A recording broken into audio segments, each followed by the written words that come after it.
नमस्कार दोस्तों, आप सभी लोगों का अपने इस YouTube चैनल में स्वागत है। मैं रामानंद आप सभी लोगों का तहे दिल से स्वागत करता हूं।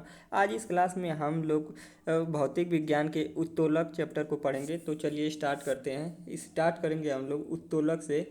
इसमें पहला क्वेश्चन दिया हुआ है कि चिपटा फायर टोंग्स किस प्रकार के उत्तोलक का उदाहरण है। इसमें पूछ रहा है कि पहले में फायर टोंग्स जो है चिपटा हुआ होता है, किस प्रकार के उत्तोलक का उदाहरण है। तो इसका सही आंसर हो जाएगा ऑप्शन सी। किस प्रकार का है?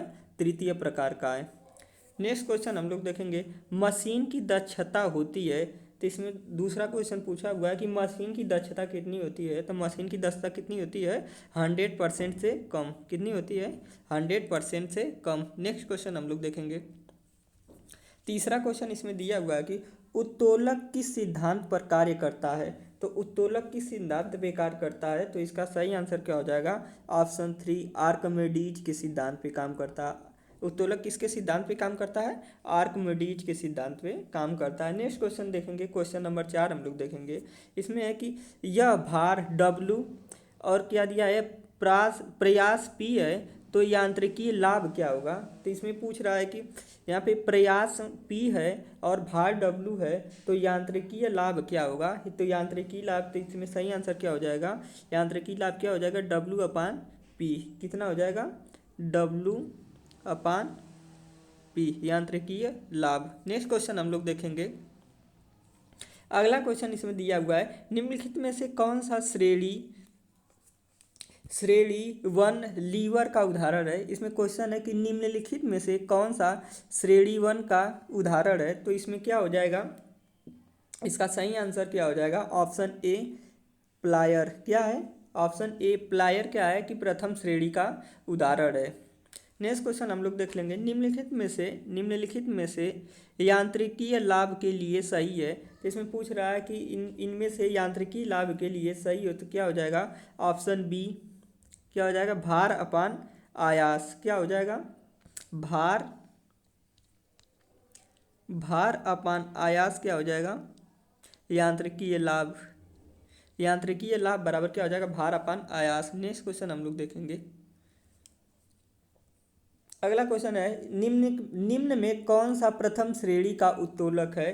तो इसका सही आंसर क्या हो जाएगा कि ऑप्शन डी मनुष्य। क्या हो जाएगा? तराजू। तराजू क्या होता है कि प्रथम श्रेणी का उत्तोलक होता है। नेक्स्ट क्वेश्चन हम लोग देखेंगे।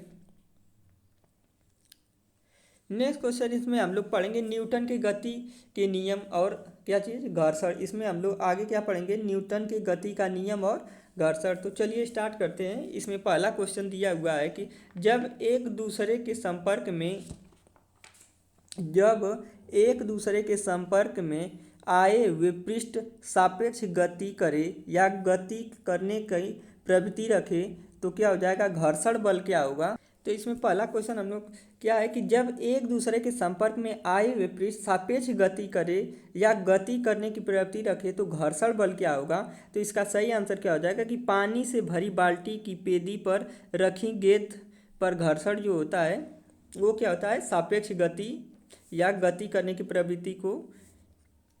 नेक्स्ट क्वेश्चन हम लोग देखेंगे, क्वेश्चन नंबर 2 इसमें दिया हुआ है, निम्न में कौन सा कथन सही गलत है। इसमें क्या पूछा है कि निम्न में कौन सा कथन गलत है। इसमें ऑप्शन है कि मैदान में लुढ़कती गेंद पर घर्षण बल लगता है। तो इसमें क्या हो जाए कि मैदान पे जब भी कोई गेंद लुढ़कती है तो उस पर क्या होता है? घर्षण बल लगता है। तो ये क्या है कि ये ऑप्शन सही है। दूसरा इसमें पूछा है कि पूछ कह रहा है कि पानी में चलती हुई नाव पर घर्षण बल लगता है। तो ये क्या है कि ये भी सही है। जब जब पानी पे कोई भी गेंद, पानी पे जब नाव चलती है तो उस पर घर्षण बल क्या होता है? लगता है। अगला हम लोग देखेंगे कि चिकनी सड़क पर चलती हुई बाइसिकल पर घर्षण बल लगता है। तो ये भी क्या होगा कि क्या होगा कि जब भी कोई बाइसिकल सड़क पे चलती है तो उस पर भी क्या करता है कि टायर और सड़क के बीच क्या करता है? घर्षण बल कार्य करता है। नेक्स्ट क्वेश्चन हम लोग देखेंगे, पानी से भरी बाल्टी की पेदी पर रखी गेंद पर घर्षण बल लगता है। तो यहाँ पे क्या हो जाएगा कि यहाँ पे ये ऑप्शन क्या हो जाएगा? गलत हो जाएगा, क्योंकि पानी से भरी बाल्टी जो होगी तो पेदी पे घर्षण बल कहाँ लगेगा? पानी के ऊपरी सतह पे लगेगा ना। तो इसलिए क्या हो जाएगा? ये ऑप्शन डी सही हो जाएगा। इसका सही आंसर क्या हो जाएगा? Option D. नेक्स्ट क्वेश्चन हम लोग देखेंगे।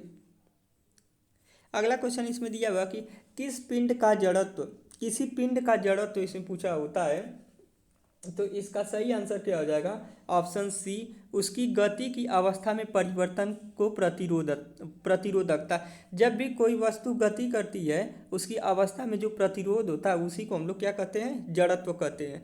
जड़त्व किसे कहते हैं? कि जब भी कोई वस्तु गति करती है तो उसकी गति में जो बाधक होता है उसी को हम लोग क्या कहते हैं? जड़त्व कहते हैं। नेक्स्ट क्वेश्चन हम लोग देखेंगे, क्वेश्चन नंबर 4। क्वेश्चन नंबर 4 दिया हुआ है कि कोई यात्री किसी गतिमान रेलगाड़ी में एक सिक्का उछालता है जो उसके पीछे गिरता है। इसका यह अर्थ है कि रेलगाड़ी की गति। तो इसका सही आंसर क्या हो जाएगा? इसका सही आंसर हो जाएगा ऑप्शन ए, क्या हो जाएगा? त्वरित है। क्या है? जब कोई व्यक्ति कोई सिक्का उछालता है तो क्या करता है? पीछे की तरफ गिर जाता है। तो इसका मतलब ये है कि रेलगाड़ी क्या है? त्वरित है, यानी कि क्या है कि आगे की दिशा में चल रही है। नेक्स्ट क्वेश्चन हम लोग देखेंगे, क्वेश्चन नंबर 5 इसमें दिया हुआ है, रॉकेट किस नियम पर कार्य करता है? इसमें क्वेश्चन नंबर 5 क्या दिया हुआ है? रॉकेट किस नियम पे कार्य करता है? तो इसका सही आंसर क्या हो जाएगा? संवेग परिवर्तन के नियम पे। क्या हो जाएगा? संवेग परिवर्तन के नियम पे। नेक्स्ट क्वेश्चन हम लोग देखेंगे, क्वेश्चन नंबर 6 दिया हुआ है, 2/3 ऊंचाई तक 2/3 ऊंचाई तक जल से भरा कोई टैंक एक समान चाल से गतिमान है। अचानक ब्रेक लगाने पर टैंक से भरा जल क्या हो जाएगा?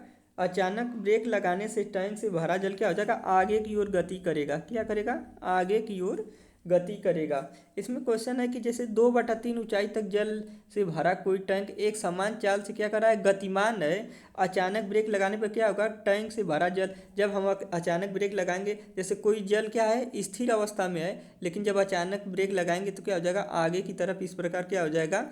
गतिमान हो जाएगा। नेक्स्ट क्वेश्चन हम लोग देखेंगे, अगला क्वेश्चन है क्वेश्चन नंबर 7। इसमें दिया हुआ है कि 2 किलोग्राम द्रव्यमान का कोई पिंड किसी घर्षणहीन क्षैतिज मेज पर 4 मीटर प्रति सेकंड के नियत वेग से फिसल रहा है। इस वस्तु की इसी वेग से गति बनाए रखने के लिए आवश्यक बल, यानी क्या पूछ रहा है? यफ का मान पूछ रहा है। ये आवश्यक बल क्या होगा? यहाँ पे दिया हुआ है यम का मान कितना दिया हुआ है? 2। कितना दिया हुआ है? 2 किलोग्राम। यम का मान कितना दिया हुआ है? 2 किलोग्राम। और यहाँ पे क्षैतिज मेज पे 4 मीटर प्रति सेकंड के नियत वेग से क्या कर रहा है? फिसल रहा है। यानी वेग कितना दिया हुआ है? वेग कितना दिया हुआ है? 4। यहाँ v का मान कितना दिया हुआ है? 4 मीटर प्रति सेकेंड। तो पूछ रहा है इसमें कि बल क्या हो जाएगा, यानी यफ बराबर क्या होता है? यफ बराबर होता है यम ए। यफ बराबर क्या होता है? यम ए। तो यहाँ पे क्या हो जाएगा? यहाँ पे यफ बराबर यम ए होता है। तो यम का मान कितना दिया हुआ है? 2। और यहाँ पे ए बराबर क्या होता है? v/t। v/t है। और यहाँ पे कह रहा है कि घर्षण रही क्षैतिज मेज पर क्या 4 मीटर वेग से फिसल रहा है। इस वस्तु की इसी वेग से क्या करना है? गति बनाए रखने के लिए आवश्यक त्वरण क्या हो जाएगा? तो v बराबर क्या हो जाएगा? यहाँ पे 2 गुणे v क्या होता है? u/v अपान क्या होता है? t। तो यहाँ पे क्या रहा है कि गति जो है वो क्या है? समान है। तो यानी 4 में से 4 को माइनस करेंगे क्या हो जाएगा? 0। तो इस प्रकार इनका आंसर क्या आ जाएगा? 0। कितना न्यूटन का बल लगेगा? 0 न्यूटन का बल लगेगा। नेक्स्ट क्वेश्चन इसमें दिया हुआ है कि न्यूटन द्वारा गणित की निम्नलिखित शाखाओं में से किसका आविष्कार किया गया था? इसमें 8वां क्वेश्चन है कि न्यूटन द्वारा गणित की निम्नलिखित शाखाओं में से किसका आविष्कार किया गया है? तो इसका सही आंसर क्या हो जाएगा? गणना। क्या हो जाएगा? ऑप्शन सी, गणना। नेक्स्ट क्वेश्चन हम लोग देखेंगे, इसमें नेक्स्ट क्वेश्चन दिया हुआ है कि जब एक बंदूक से गोली चलाई जाती है तो बंदूक पीछे की ओर धकेलती है। यह उदाहरण न्यूटन के कौन से नियम को दर्शाता है? इसमें क्वेश्चन कर रहा है कि जब हम किसी बंदूक से गोली चलाते हैं तो बंदूक क्या करती है? पीछे की तरफ धकेलती है। तो यह न्यूटन के कौन से नियम से इसका संबंध है? तो इसका सही आंसर क्या हो जाएगा? ऑप्शन सी, गति का तीसरा नियम, क्रिया प्रतिक्रिया के नियम को हम लोग क्या कहते हैं, गति का तीसरा नियम। जब हम किसी वस्तु क्या करते हैं कि जब हम बंदूक से गोली आगे की तरफ चलाते हैं तो जिस वेग से गोली आगे की तरफ जाती है उसी वेग से क्या करती है बंदूक पीछे की तरफ क्या करती है, झटका मारती है। तो इसी को हम लोग क्या कहते हैं, क्रिया प्रतिक्रिया का नियम, यानी गति का तीसरा नियम। नेक्स्ट क्वेश्चन हम लोग देखेंगे, क्वेश्चन नंबर 10 दिया हुआ है। बाल, यहाँ पे क्या है, बल होगा, मिसप्रिंट हो गया है, यहाँ पे क्या होगा, बल। क्या है, बल के समीकरण में यफ किसके बराबर होता है, बल के समीकरण में यफ किसके बराबर होता है, तो यफ बराबर क्या होता है, यम ए। यफ बराबर क्या होता है, यम ए। द्रव्यमान और त्वरण के गुणनफल को हम लोग क्या कहते हैं, बल कहते हैं, यानी यफ बराबर क्या होता है, यम ए। तो इस प्रकार बल के समीकरण में यफ बराबर क्या होता है, यम ए। नेक्स्ट क्वेश्चन हम लोग देखेंगे, क्वेश्चन नंबर 11 दिया हुआ है। वेग में परिवर्तन की दर को क्या कहा जाता है, क्या दिया हुआ है कि वेग में परिवर्तन की दर को हम क्या कहते हैं, जैसे वेग है, इसमें परिवर्तन की दर को हम लोग क्या कहते हैं, त्वरण। वेग में परिवर्तन की दर को हम लोग क्या कहते हैं, त्वरण, यानी ए बराबर क्या होता है, वी अपान टी। तो क्या हो जाएगा क्वेश्चन नंबर, इसका आंसर क्या हो जाएगा, ऑप्शन 3 त्वरण। नेक्स्ट क्वेश्चन हम लोग देखेंगे, क्वेश्चन नंबर 12 दिया हुआ है कि समापन रेखा को पार करने के बाद भी एक धावक भागना जारी क्यों रखता है। इसमें है कि जैसे मान लीजिए कोई धावक दौड़ रहा है और यहाँ पे मान लीजिए उसकी रेखा क्या है, यहाँ पे निर्धारित है, उसके बाद भी आगे की तरफ क्यों दौड़ता है। तो इसका सही आंसर हो जाएगा ऑप्शन बी, गति की जड़त्वा क्या होती है, गति की जड़ता उसे आगे बढ़ाती है। क्या होता है, गति की जड़ता उसे आगे बढ़ाती है, क्योंकि आदमी को कोई अगर यहीं तक दौड़ना रहता है लेकिन उसकी गति इतना तेज होती है कि वो क्या करती है कि इसके सीमा से आगे तक धकेल कर लेकर चली जाती है। तो इसका क्या हो जाएगा सही आंसर, ऑप्शन 2। नेक्स्ट क्वेश्चन हम लोग देखेंगे, अगला क्वेश्चन दिया हुआ है क्वेश्चन नंबर 13।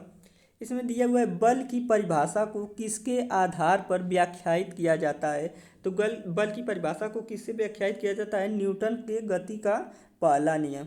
किससे, न्यूटन के गति के पहले नियम से।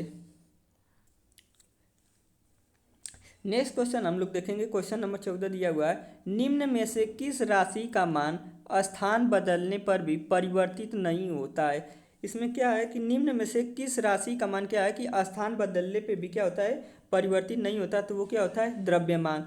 द्रव्यमान का मान क्या होता है, परिवर्तित नहीं होता है, क्योंकि कोई भी वस्तु जितनी ग्राम की होती है उसको कहीं पे लेके जाएं किसी भी स्थान पे तो उसका द्रव्यमान क्या होता है, परिवर्तित नहीं होता है। नेक्स्ट क्वेश्चन हम लोग देखेंगे, अगला क्वेश्चन इसमें दिया हुआ है क्वेश्चन नंबर 15 कि जब कोई स्थिर बस अचानक गतिशील होने लगती है तो बस में खड़े यात्री पीछे की ओर गिरने लगते हैं। निम्नलिखित में से कौन सा नियम इस स्थिति की व्याख्या करता है। तो इसका सही आंसर क्या हो जाएगा, ऑप्शन ए, न्यूटन के गति विषयक पहला नियम। क्या है कि जब कोई स्थिर बस अचानक गतिशील होने लगती है तो बस में खड़े यात्री क्या होते हैं, पीछे की ओर गिरने लगते हैं। तो ये कौन सा नियम है, न्यूटन की गति का पहला नियम। नेक्स्ट क्वेश्चन हम लोग देखेंगे, क्वेश्चन नंबर 16 इसमें है, एक साइकिल स्थिर त्वरण से चलायमान है, पीछे के पहिए पर घर्षण बल। तो इसका क्या हो जाएगा सही आंसर, पश्चिम दिशा में होगा। नेक्स्ट क्वेश्चन हम लोग देखेंगे, अगला क्वेश्चन इसमें दिया हुआ है क्वेश्चन नंबर 17, दो पिंडों के बीच बल सदैव, इसमें कह रहा है कि दो पिंडों के बीच बल सदैव क्या होता है, समान और विपरीत दिशा में प्रयुक्त होते हैं। दो पिंडों के बीच बल क्या होते हैं, समान और विपरीत दिशा में क्या होते हैं, प्रयुक्त होते हैं। नेक्स्ट क्वेश्चन हम लोग देखेंगे, क्वेश्चन नंबर 18 इसमें दिया हुआ है कि निम्नलिखित में से न्यूटन का कौन सा गति का नियम जो दीवार पर फेंका हुआ गेंद टकरा कर वापस लौटता है के संबंध में व्याख्या प्रदान करता है। तो इसका सही आंसर क्या हो जाएगा, ऑप्शन नंबर सी, तीसरा नियम। कौन सा, गति का तीसरा नियम, जिसको हम लोग क्या कहते हैं, क्रिया प्रतिक्रिया का नियम कहते हैं। नेक्स्ट क्वेश्चन हम लोग देखेंगे, अगला क्वेश्चन इसमें दिया हुआ है क्वेश्चन नंबर 19, कारों के ब्रेकिंग पैड में के गुण का उपयोग किया जाता है। इसमें क्या हो जाएगा, तो इसका सही आंसर क्या हो जाएगा, ऑप्शन डी, केवल बड़े घर्षण बलों के धनात्मक। क्या हो जाएगा, इसका सही आंसर क्या हो जाएगा, सॉरी, यहाँ पे हम लोग देख लेंगे, यहाँ पे ऑप्शन क्या हो गया आगे, गलत हो गया। यहाँ पे क्या रहेगा, घर्षण घर्षण का सकारात्मक प्रभाव, सकारात्मक सकारात्मक प्रभाव क्या हो जाएगा, घर्षण का सकारात्मक प्रभाव। यहाँ पे क्या हो गया कि मिसप्रिंट हो गया था। यहाँ पे इसका सही आंसर क्या होगा, घर्षण का सकारात्मक प्रभाव। नेक्स्ट क्वेश्चन हम लोग देखेंगे, क्वेश्चन नंबर 20 दिया हुआ है, घर्षण बल द्वारा किया गया कार्य होता है। तो इसका सही आंसर क्या हो जाएगा, ऑप्शन सी, हमेशा ऋणात्मक। घर्षण बल द्वारा किया गया कार्य हमेशा क्या होता है, ऋणात्मक होता है। नेक्स्ट क्वेश्चन हम लोग देखेंगे, क्वेश्चन नंबर इसमें 21 दिया हुआ है कि निम्न में से कौन सी भौतिक इकाई एक वस्तु की स्थिति स्थिर या एक समान गतिशील स्थिति को बतलाती है या बदलने का प्रयास करती है। तो इसका सही आंसर क्या हो जाएगा, ऑप्शन सी क्या हो जाएगा, बल। नेक्स्ट क्वेश्चन हम लोग देखेंगे, क्वेश्चन नंबर 22 इसमें दिया हुआ है, कोई वस्तु सतत चाल से गति करती रहती है जब तक उस पर कोई क्या होता है कि यहाँ पे सही आंसर क्या हो जाएगा, ऑप्शन सी क्या होता है, बल। जब तक उस पर कोई बल न लग रहा हो। क्या इसमें क्या कहें, कोई वस्तु सतत चाल से गति करती रहती है जब तक उस पर कोई क्या होता है, बल न लग रहा हो। नेक्स्ट क्वेश्चन हम लोग देखेंगे, क्वेश्चन नंबर 23 हम लोग देखेंगे, निम्नलिखित में से कौन सा कथन न्यूटन की गति से तीसरे नियम के लिए सही है। तो इसका सही आंसर क्या हो जाएगा, ऑप्शन सी, बल बल अलग अलग निकाय पर विपरीत दिशा में लागू होता है। इसका सही आंसर क्या हो जाएगा, बल जो होता है अलग अलग निकाय पर विपरीत दिशा में क्या होता है, लागू होता है। नेक्स्ट क्वेश्चन हम लोग देखेंगे, क्वेश्चन नंबर 24।